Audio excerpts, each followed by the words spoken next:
The term agronomy derived from two Greek word. Agronomy दो Greek word से derive किया गया है। कौन कौन से? एग्रोज और nomos.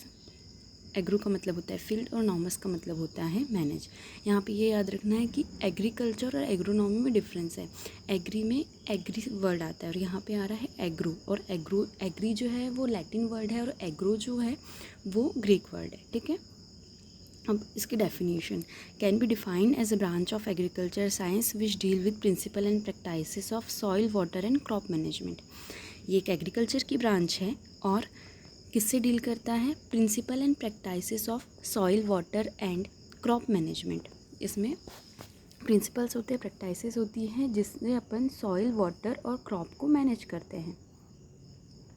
Indian agriculture is predominantly of the subsistent type. अब इंडियन एग्रीकल्चर सब्सिस्टेंट टाइप का है। ये अपन कैसे बोल रहे हैं? क्यों? क्योंकि एग्रीकल्चर का एरिया जो है वो घटता जा रहा है। लोग एग्रीकल्चर से प्रोफेशनल जॉब्स की तरफ जाते जा रहे हैं, इसीलिए सब्सिस्टेंस टाइप है। जो पुराने लोग खेती कर रहे हैं वही खेती कर रहे हैं, उसमें भी लोग ये बोलते हैं कि नहीं, खेती में क्या रखा है, जॉब करो करके। ठीक है, इंडियन एग्रीकल्चर जो है वो घटाव की तरफ है।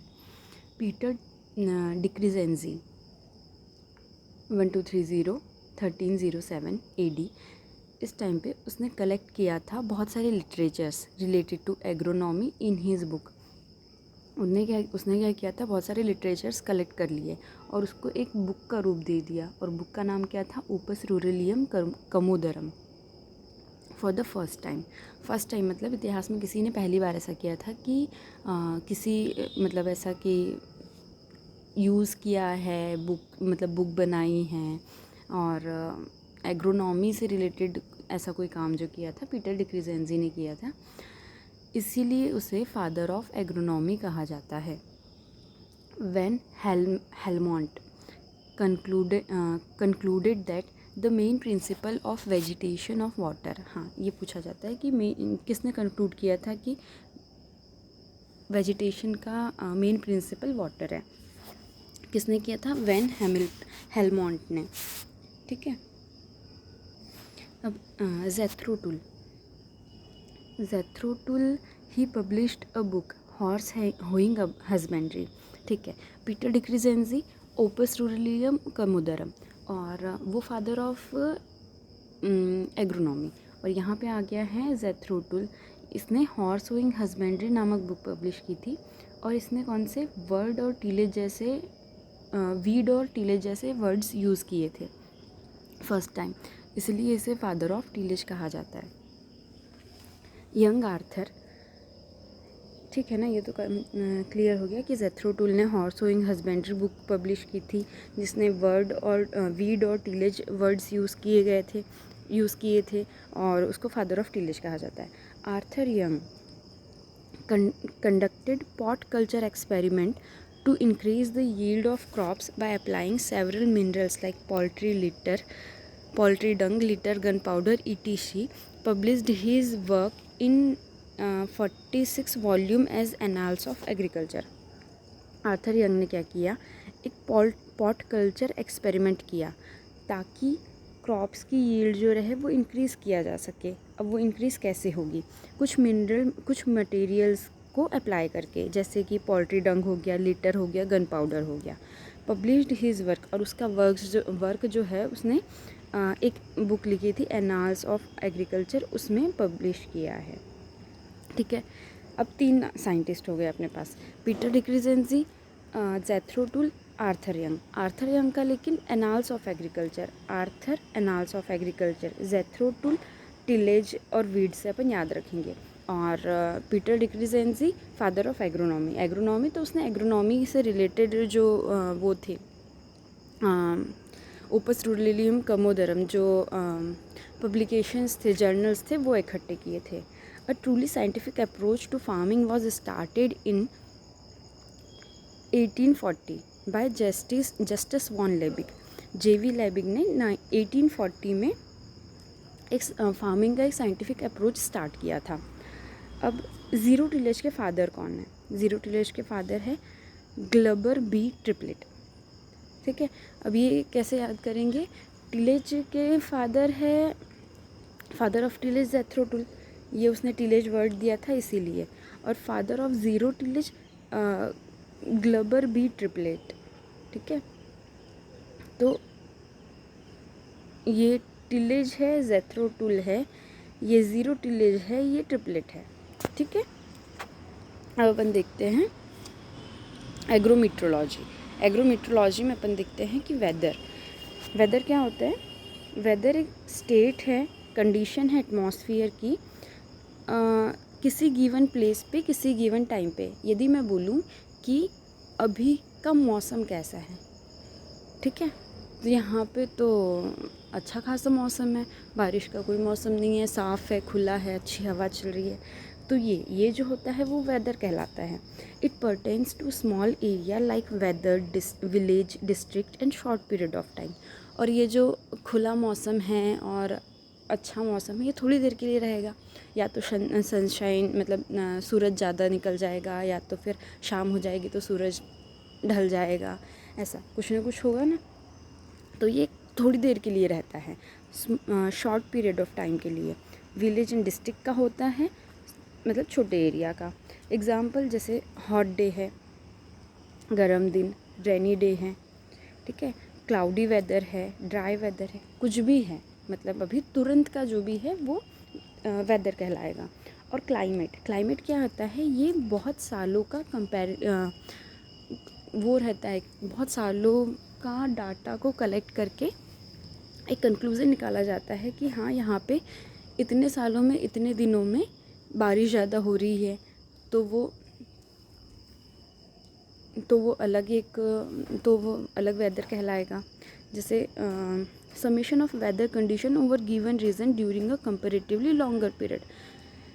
मतलब वेदर की कंडीशंस किसी भी रीजन में, मतलब किसी भी बहुत बड़े एरिया में वेदर की कंडीशंस को लॉन्गर पीरियड ऑफ टाइम तक के स्टडी किया गया है, और वो जो उसका सम कहलाएगा वो क्लाइमेट कहलाएगा।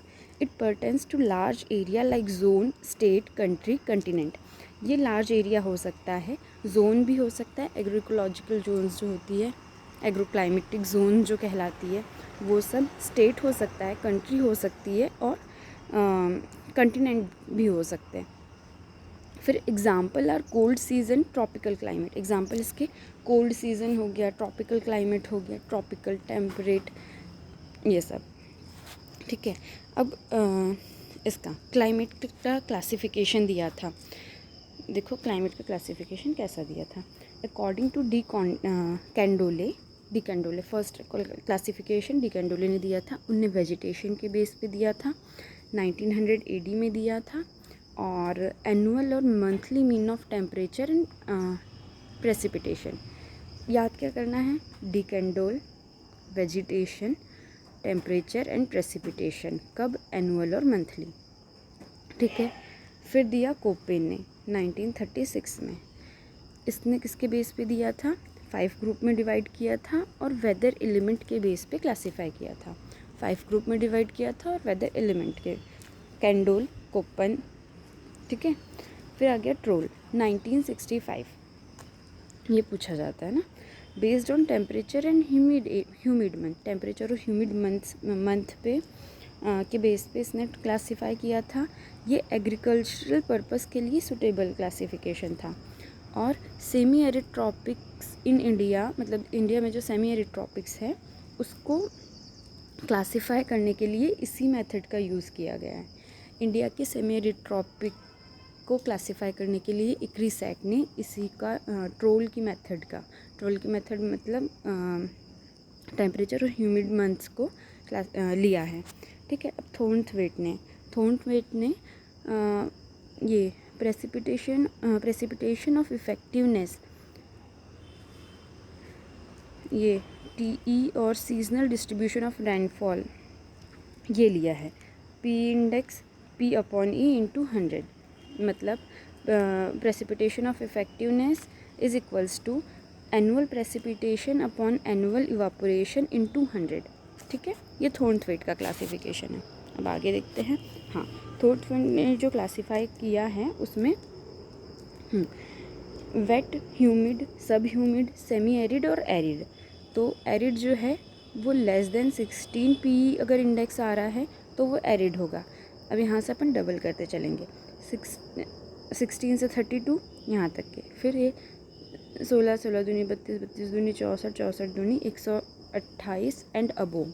ठीक है, तो जितना ये प्रेसिपिटेशन ऊपर है और इवापोरेशन नीचे है, मतलब कि जितना पानी है, प्रेसिपिटेशन मतलब पानी जितना अर्थ में गया है, जितना पानी है, तो जितना ज़्यादा पानी होगा उतना ज़्यादा पीई इंडेक्स होगा। मतलब अगर तुमको पीई इंडेक्स ज़्यादा दिख रहा है मतलब प्रेसिपिटेशन ज़्यादा है और कंडीशन अपनी और मतलब वेट होते जा रही है। जैसे कि अपन अगर पी इंडेक्स 32 से 46 गया तो ये सब ह्यूमिड से ह्यूमिड में गया, फिर यहाँ पे 42 से 128 गया तो ये ह्यूमिड से वेट में गया। ठीक है, अब अपन चलते हैं, अब अपन क्लासीफाई करते हैं इसे इसके बेसिस ऑफ रेनफॉल। ठीक है, रेनफॉल के बेसिस पे एरिड, सेमी एरिड, सब ह्यूमिड और ह्यूमिड। रेनफॉल जितनी कम रेनफॉल होगी एरिड होगा। देखो तो एरिड क्या है अपना 250, सेमी एरिड है 250 to 500, सब ह्यूमिड 500 to 1000 और 1000 से ज़्यादा हो गई अपनी ह्यूमिड। ठीक है, ये भी इजी है ना याद करने में, क्योंकि रेनफॉल के बेसिस पे ही अपन तो याद करते ही है रेनफॉल के बेसिस पे। अब अपन देख रहे हैं मॉइस्चर डिफिशिएंट इंडेक्स, पूछा जाता है Krishnan and Singh. AICRP on dry land adopted classification based on moisture deficient index. अब किसने, AICRP ऑन ड्राई लैंड, इसने अडॉप्ट किया था इस क्लासिफिकेशन को। अब ये क्लासिफिकेशन क्या कहता है, MD moisture deficient index is equals to P minus PET, ठीक है, अपॉन PET, है ना, PET इंटू 100। ठीक है, ये हो गया। अब टाइप्स ऑफ क्लाइमेट, इससे अपन कितने टाइप के क्लाइमेट को आइडेंटिफाई कर सकते हैं, ह्यूमिड नहीं, सब ह्यूमिड, सेमी एरिड और एरिड। ठीक है, तो यदि मॉइस्चर डिफिशिएंट इंडेक्स की वैल्यू 0 to -33.3 रहा तो वो सब ह्यूमिड हो जाएगा। सेमी एरिड -33.3 टू -66.6 रहा तो वो सेमी एरिड होगा, और एरिड यदि -66.6 से ज़्यादा रहा तो वो वो एरिड होगा। ठीक है, चलो तो अब हम वीडियो को स्टॉप करते हैं और अगले लेक्चर में फिर ऐसे ही कुछ पढ़ते हैं। इसके आगे वाला जो एटमॉस्फेयर का क्लासिफिकेशन है ना वो देखेंगे। Thank you friends, like subscribe और हाँ कैसा लगा बता देना ताकि मुझे मोटिवेशन मिले। Okay bye.